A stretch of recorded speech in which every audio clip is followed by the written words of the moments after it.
The hall is made of silence. Not the empty kind, but the living quiet that gathers when the sun first rises and breath has not yet decided to become speech. You step into it, and the floor yields like water, yet holds like love. Before you, a mirror of light shivers, not reflecting your face but remembering you. A presence approaches without footsteps. She is not decoration or doctrine. She is gravity for the soul. Where she stands, confusion has no place to sit. She is Aletheia, truth, an Aeon born before opinions learned to bloom like weeds. She regards you with the kind of kindness that makes hiding impossible. You discover that truth is not what you say when you win an argument. Truth is what remains when you stop performing. She is not a conclusion, but an unveiling. When she draws near, the room gets simpler, and so do you. The mirror flickers with scenes you did not know you had forgotten. A memory surfaces, a time before names, when you were woven from attention and transparent joy. You were not trying to matter, you were mattering, effortlessly, like light. Truth does not add to you. She removes the dust that has settled over clarity. She is the original condition. We tend to treat truth like a guest, tidying up our thoughts before inviting her in. But she is the house, and the tidying she asks for is to open every window. Her presence is not loud, it is exact. Where she is, shame melts, not because it is excused, but because it is seen. Before the first sound, the mirror seems to whisper. Truth opened her eyes. This was not a moment in time, it is the background of all moments.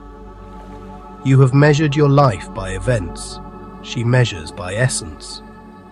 What if who you are is older than every story you've told to survive? The mirror brightens. Shapes that once frightened you are revealed as furniture in the dark. They have edges you can walk around. Truth is not here to embarrass you. She is here to end confusion. Can you feel the relief of not having to defend a mask that never protected you? You lift your gaze. If truth is a blade, she is also a balm. If she is a mirror, she is also a window.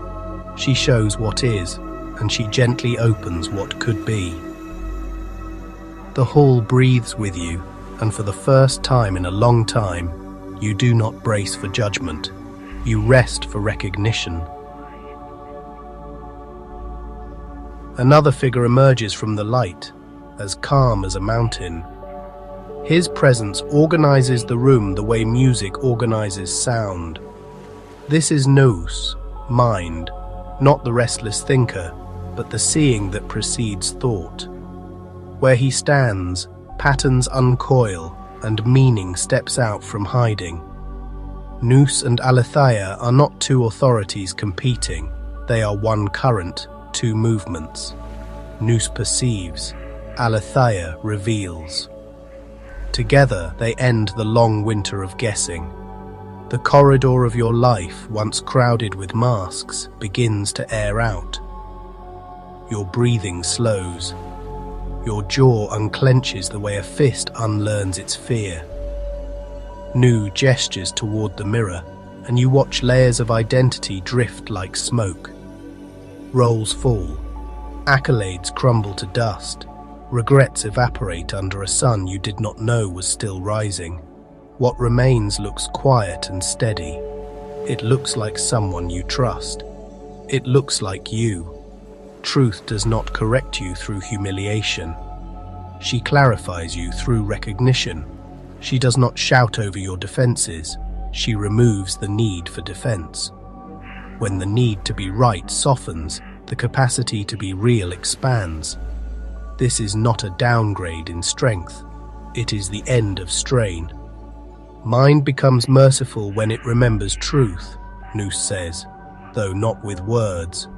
You feel the sentence in your bones. Imagine a life where thinking is not a courtroom but a sanctuary. What if your intelligence is most luminous when it is transparent to what is, rather than inventive about what isn't? We have learned to equate cleverness with safety. Nous unmakes this bargain. A mind aligned with truth is not clever like a fox, it is clear like a sky. In that clarity, fear still speaks, but it does not steer. Desire still rises, but it does not disguise itself as destiny. Aletheia takes your hand. It is not the grip of a lecturer, it is the grip of a midwife. She does not feed you opinions, she feeds you oxygen. Breathing becomes a sacrament. Inhale, permission. Exhale, pretense. The corridor brightens with each simple consent to be unhidden. Ask yourself softly, what do I keep defending that never defended me? If I stop curating an image, what strength might actually arrive?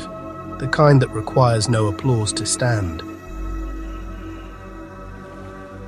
The corridor bends into a marketplace, the stalls hung with glittering doctrines. Vendors hawk certainty by the yard. Follow me and never be afraid again. Repeat these phrases and you will be praised. Trade in your grief.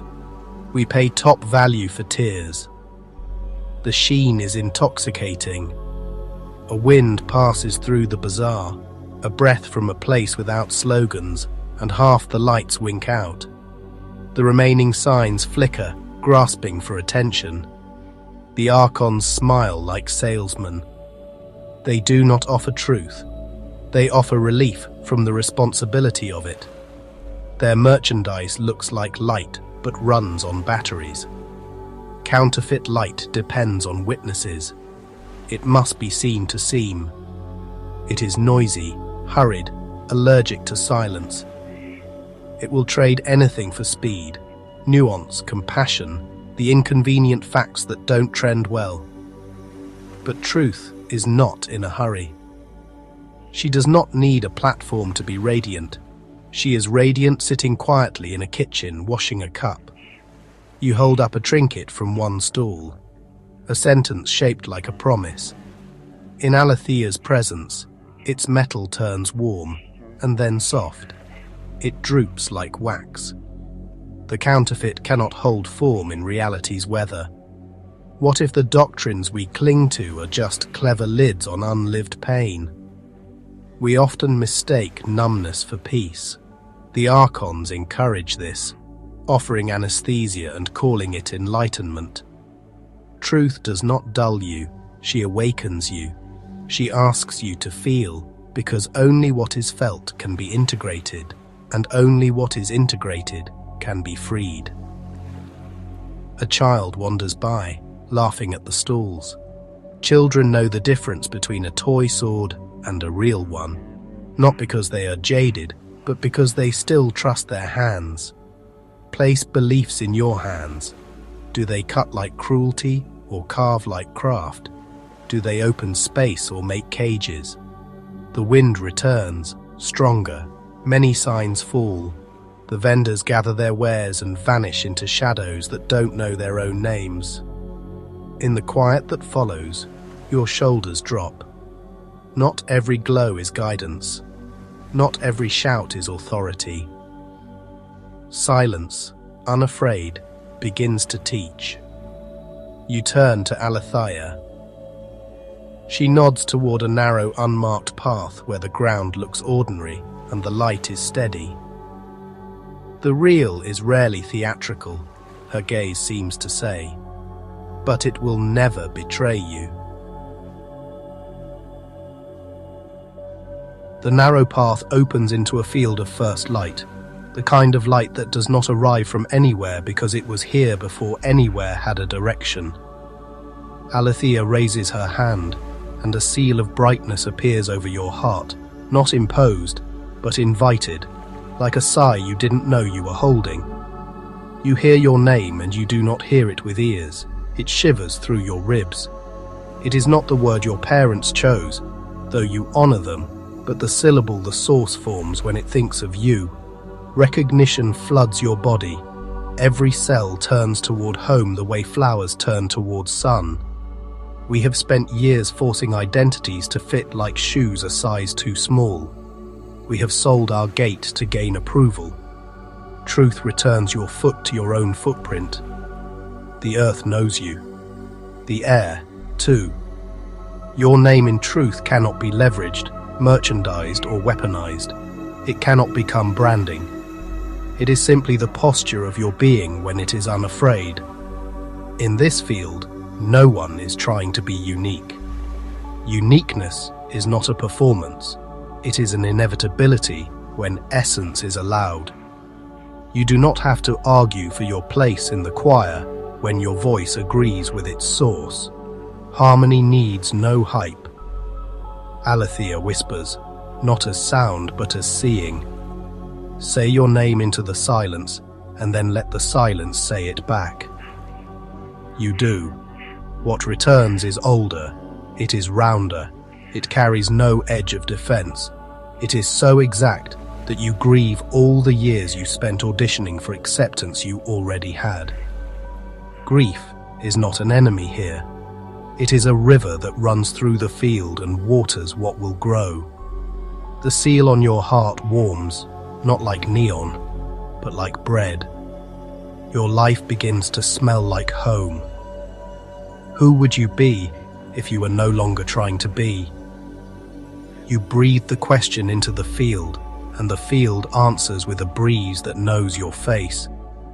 The world feels both larger and more intimate, as if truth increases the universe by teaching you how to belong to it. You look back at the path you walked and feel a tenderness for the one who hustled. Gratitude, too. That striving kept you moving until stillness could finally find you. Aletheia's eyes say, now we can begin. Truth places something in your palm. It is a blade, but differently made, clear, cool and quiet, like a shard of dawn. It does not demand blood. It asks for precision. This is for illusions, her gaze explains, not for people, never for your own heart. You lift the blade toward a story you have used to survive. I must always be strong. The edge kisses the sentence, and it splits like fruit. Inside it, an unwept sorrow, small as a sparrow, and just as trembling. Aletheia's other hand is already there with balm, gentle as rain, steady as a nurse's breath. Without compassion, truth-telling becomes cruelty. Without honesty, compassion becomes collusion.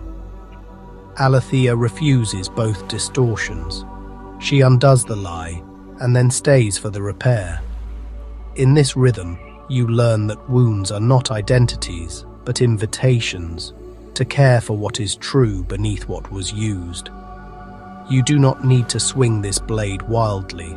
You will not win anything by cutting faster than you can feel. Aim slow, touch lightly. Let each illusion reveal what it was covering. Most fictions are covers for the children we once were, hiding under blankets we could lift now with one free hand. You begin to notice where numbness had cosplayed as peace. Peace is not a trance, it is the quiet after alignment. When you tell the kind truth, the body relaxes because it recognizes home. When you tell the staged truth, the body braces because it recognizes performance. You journal in the margin of your life. What truth would be merciful to admit today? The question does not accuse, it opens. It leads you to small repairs that accumulate into trust, until each room in you can be entered without flinching. This is how sovereignty returns, not with trumpets, but with tenderness, with the courage to hold what is real without turning it into a weapon. The blade hums with approval, not because you fought, but because you refused to lie where healing was possible. You sheathe the edge and keep the salve in the other hand. Together, they feel like adulthood with a soul. A valley opens before you, a storyland of long light and long memory. In its center stands a figure whose sorrow is wisdom and whose wisdom is love. Sophia. Her eyes hold the ache of a choice made alone, the birth of a maker who mistook himself for the only, and the long rescue that followed. Aletheia does not tell this story to shame.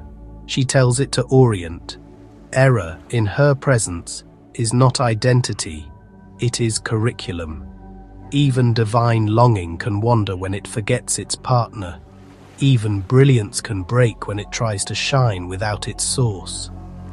The demiurge rises in your imagination, not as a boogeyman, but as the portrait of ignorance with power. The world he builds is intricate and impressive and slightly off, like a song played almost in tune. We know his architecture intimately. We rent apartments in it, call it real, and complain about the draft. Sophia's lesson is not a scolding, it is a map. To watch wisdom correct is to learn how to stand again after we have tried to carry too much alone. The rescue is not revenge, it is restoration. Truth never leaves error to rot. She composts it into insight. Discernment, Aletheia says, and the word itself feels like a spine.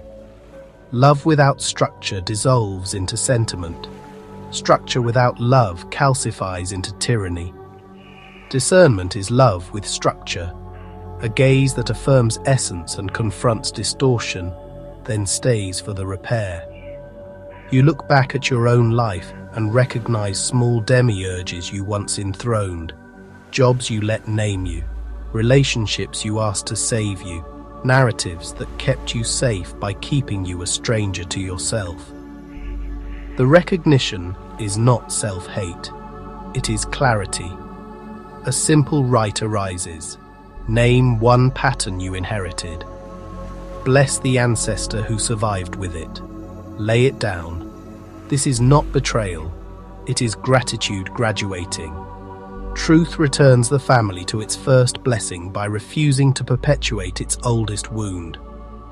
Sophia smiles, and the valley lifts its chin into a wider light.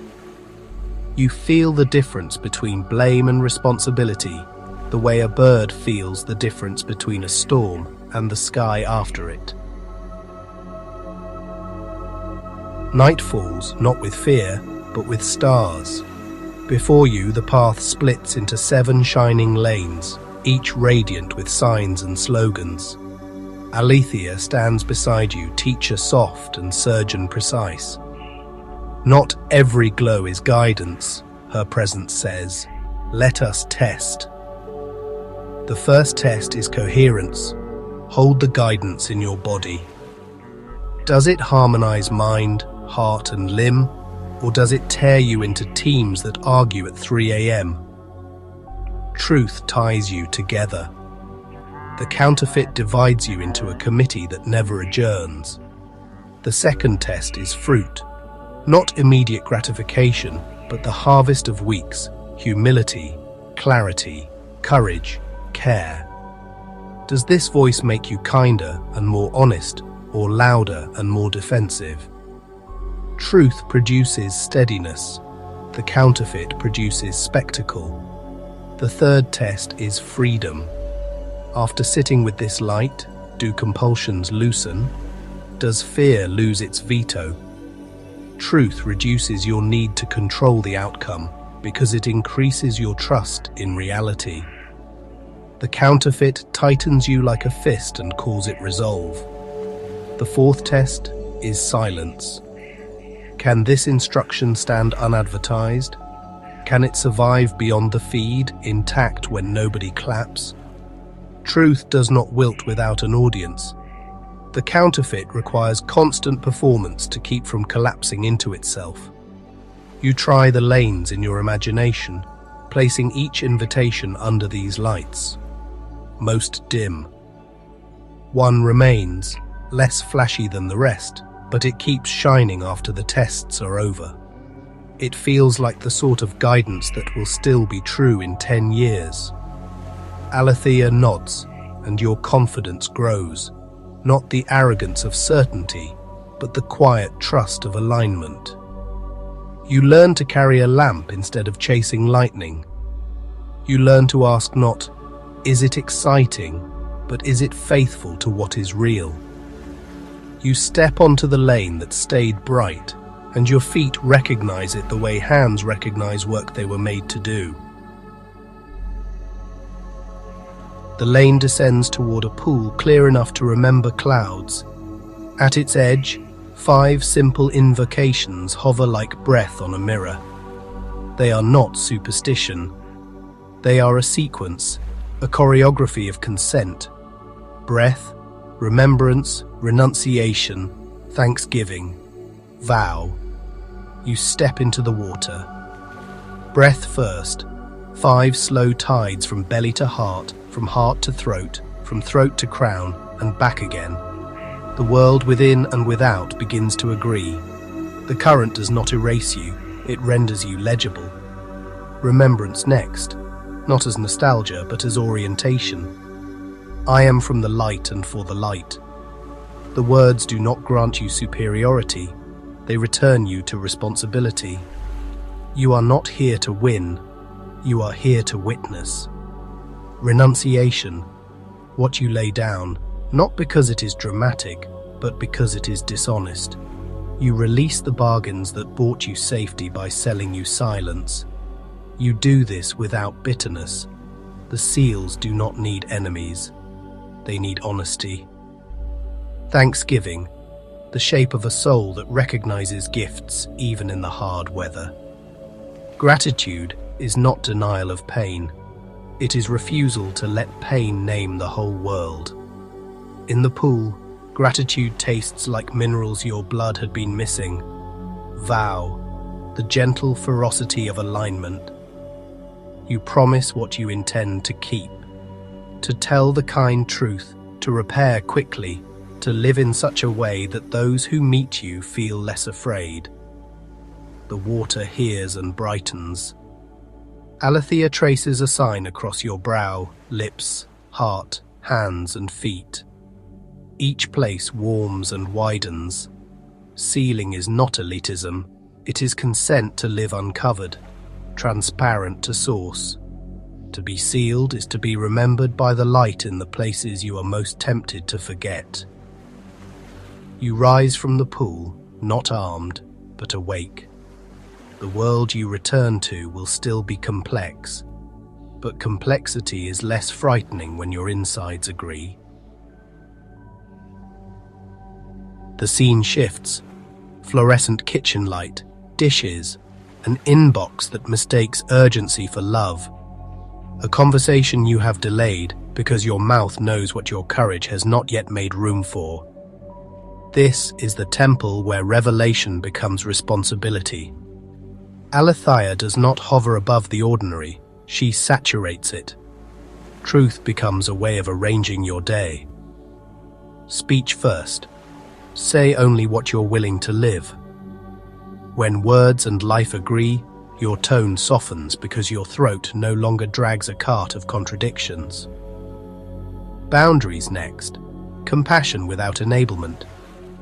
You can love someone and refuse their story that makes both of you smaller. You can be generous without subsidizing harm. Aletheia does not ask you to be polite. She asks you to be clean. Service. Let your clarity become refuge, not performance. The point of being real is not to win debates, it is to make air. If people breathe easier around you, you are walking in truth. If they only feel impressed or inferior, you may be performing again. Joy, the quiet gladness that follows congruence, not fireworks, but hearth. Joy is the body's way of saying thank you when you stop making it carry your deceptions. It is not naive, it is nourished. Practice arrives like a friend knocking softly, a daily exam. Where did I collude with what I knew was false? Where did I stand with what I knew was true? What will I repair tomorrow? The questions do not shame, they sand edges. Over time, the rooms of your life become hospitable to truth. You stop needing to announce your integrity because people can feel it in the way you apologize quickly and make amends without drama. You stop fearing the mirror because it has become a window again. Walking in Aletheia is not about being right all the time. It is about being real in time, quick to notice, quick to return, quick to bless. Reality, it turns out, is friendlier than you were taught, especially to those who refuse to pretend. The luminous hall returns, not as escape, but as conclusion, as the kind of ending that returns you to the beginning on purpose. The mirror no longer reflects you, it radiates through you. Nous inclines his head with the tender pride of a teacher whose student has remembered they were never small. Aletheia smiles, and the smile feels like sunrise where you feared there was only weather. You are not sent as an expert, but as an honest one. There will still be days when you forget. Forgetting is not failure here. It is an opportunity to practice the return without shame. A short litany rises like breath. I choose what is real over what is easy. I will not trade clarity for applause. I will tell the kind truth and stay for the repair. I am remembered by the light, and I will be a door for those who are ready to walk through. You imagine the faces of those you love, and of those who have hurt you, and of those you will meet in lines and lobbies and late-night comment threads. You do not need to preach. Presence preaches. Congruence converts. The way you wait your turn at the coffee shop can become a sacrament. The mirror dissolves into a horizon. The hall becomes the street. The blade rests at your side. The balm rides your pulse. You belong to the world and to the light at once. This is what sovereignty feels like when it is gentle and exact. Aletheia's last gift is not an argument but an assignment. Be an environment where others feel safe to tell the truth to themselves. Let your steadiness be contagious. Let your joy be evidence. Let your boundaries be blessings. If this awakened something in you, like this video, and share it with one person who is ready to live unafraid. And if you feel genuinely called to go deeper, explore my Gnostic-inspired novels. Each one is a lantern for this path. You'll find the link in the description. Walk in Aletheia. I'll meet you in the light.